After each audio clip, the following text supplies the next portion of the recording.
Friends, humans, Disney fans, lend me your ears. It's the biggest question plaguing your Walt Disney World vacation planning. Should we stay on or off Disney property? Today, let's hash out the pros and cons of both options and find out which is the right choice for you and your family. Let's chat.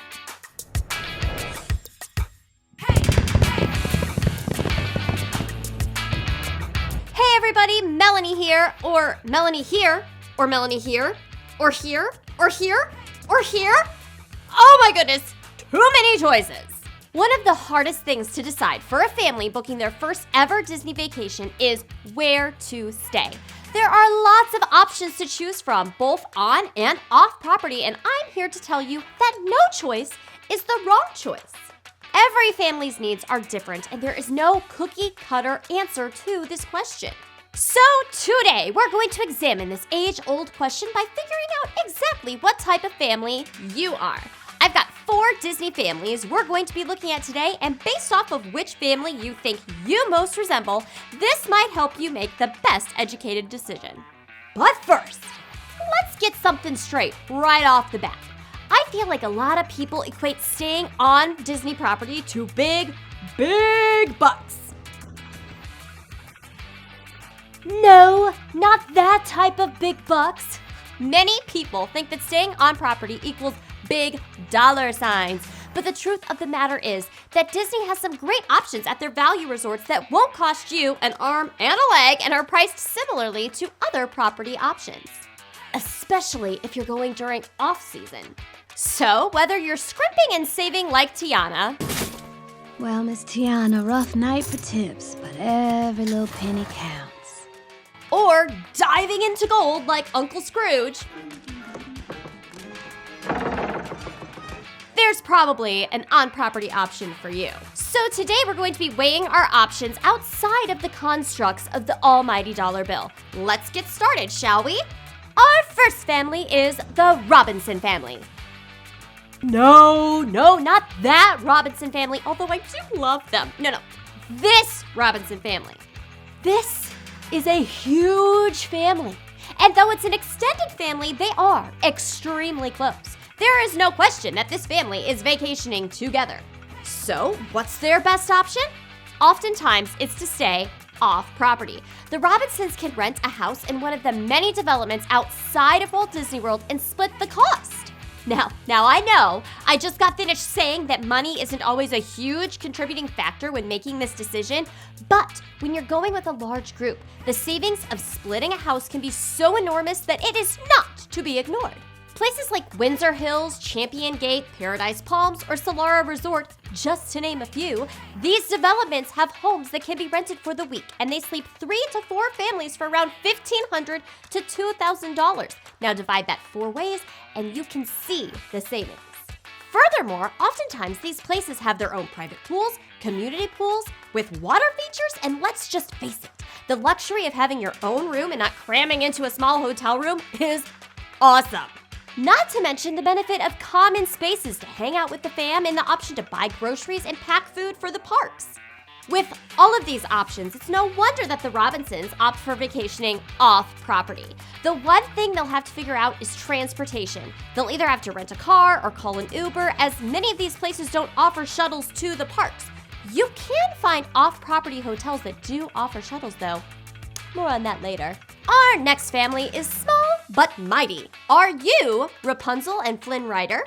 Rapunzel and Eugene, as she likes to call him, are what are commonly referred to as dinks. Double income, no kids. Yet! I mean, we all know that eventually those two have a house full of punsies and Eugene's just running around, am I right? But from what we know of them, they are ready to go to Disney and stay in the magic as much as possible. There is no doubt in my mind that Princess Rapunzel, with all of her newly found freedom, would love to stay on property and be 100% immersed in all the Disney magic. And I have a feeling she'd like to stay as close to the magic as possible. Since it's just the 2 of them and they have a little bit extra to spend, I'm definitely seeing them at the Polynesian, or the Grand Floridian, or the Contemporary. Or, since she's got a lot of catching up to do on seeing the world, maybe the boardwalk, where the whole world is just one short walk away at Epcot. These are all deluxe resorts, but Rapunzel and Eugene are royalty. I think they'll be able to manage. The next family on our list is the Incredible Family, also known as Bob, Helen, Violet, Dash, and Jack Parr.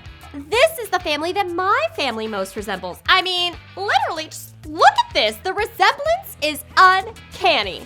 They're a family who really want to escape the real world and all of the problems that come with it. I mean, they fight crime for a living.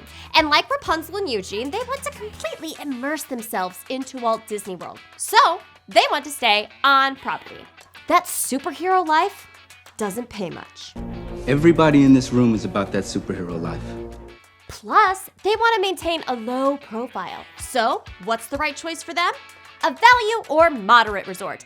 I'm giving them the option of moderate because they are a family with that fifth family member, and for some reason, with 5 people in your family, it can be hard to find a room at a value resort large enough to accompany you. And even if you do, they end up being almost as expensive as a moderate resort anyway. So yes, I can see the Parr family doing nicely at a Pop Century or Art of Animation, or bumping up to a moderate resort like Caribbean Beach. Not to mention, all of these resorts happen to be on the Skyliner system so that they can get to Epcot and Hollywood Studios in a dash. And now for our final Disney vacationing family. This family is one that I know you'll love. It's the Weasleys! Say what?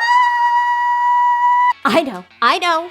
They are not a Disney family, but they are a magical family, so I'm sure they'd appreciate the most magical place on Earth. Furthermore, I picked them specifically because this particular family wants to park hop, but not just park hop within the Disney parks, no. They're wanting to see how all those muggles did interpreting their life over there at Universal Studios as well. Wait, we're in the States? So I guess they want to see how all the no-mages have interpreted their life. Yes, that's right. Muggles are called no-mages in the United States, Zach. Gotcha. Get with the program. Your daughter would be embarrassed. Okay. A family who is wanting to do multiple theme park experiences on their vacation is probably a family who's going to want to stay off Disney property. And the Weasleys are a big family, and their kids are older and able to have their own room. I'm definitely seeing them staying at an affordable hotel that has shuttles to both Disney and Universal. I mean, the shuttle is no night bus.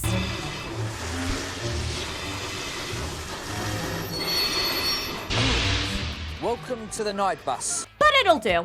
They'll be able to vacation in style affordably at places like Comfort Inn, the Clarion Inn, or the Knights Inn, just to name a few. And just like that, the Weasleys are ready for a magical vacation at both theme parks. So, which family does yours most closely identify with?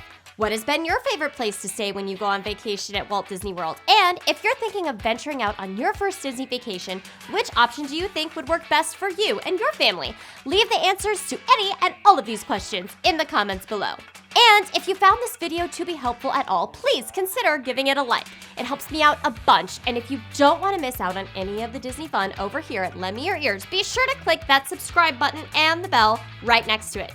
And until next time, this is Melanie saying, happy planning.